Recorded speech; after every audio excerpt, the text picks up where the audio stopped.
Good morning বন্ধুরা। আজকে আমি রান্না করব পনির আলু আর মাশরুম মিশায় একটা তরকারি। ওর জন্য মশলাগুলো রেডি করেছি। মশলা ভিতরে দরকার পেঁয়াজ, রসুন, আদা গ্রাইন্ডারে বেটে নেব। তো চলেন আরম্ভ করি তরকারিটা রান্না। মাশরুমটা আমি কেটে নিয়েছি, এই যে কেটে ধুয়ে পরিষ্কার করে রেখেছি। আর পনিরটা भी কেটে ধুয়ে রেখেছি। আর এখন মশলাটা গ্রাইন্ডারে বাটবো।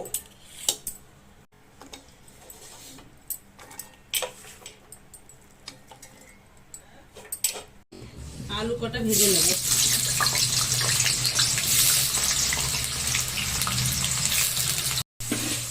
आलू भाजा हो गए এখন নামিয়ে রাখবো।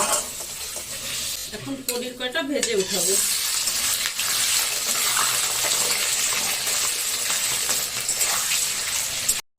পনিরটাও ভাজা হয়ে গেছে, এখন নামিয়ে রাখবো।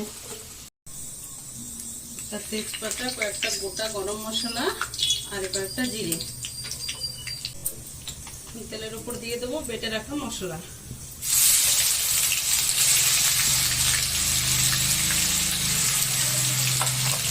মশলাটা ভালো করে ভেজে নেব। মশলাটা ভাজা হয়ে গেছে, এর ভিতরে দিয়ে দেবো নুন, হলুদ গুঁড়ো, লঙ্কার গুঁড়ো আর ধনিয়া জিরের গুঁড়ো।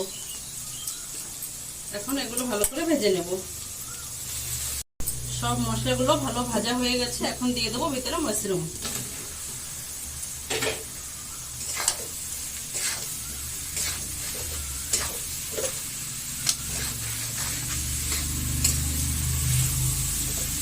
মাশরুমটা ভালো করে ভেজে নেব।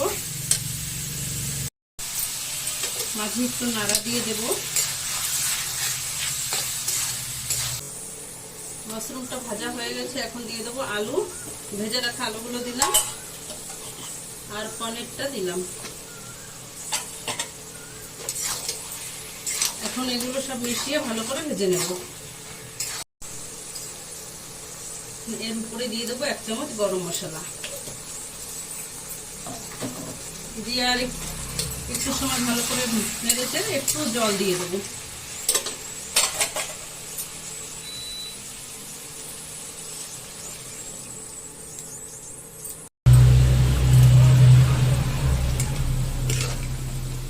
তরকারির কালারটা যেমন সুন্দর হয়েছে, গন্ধটি তেমন সুন্দর আসছে। দেখেন কত সুন্দর হয়েছে।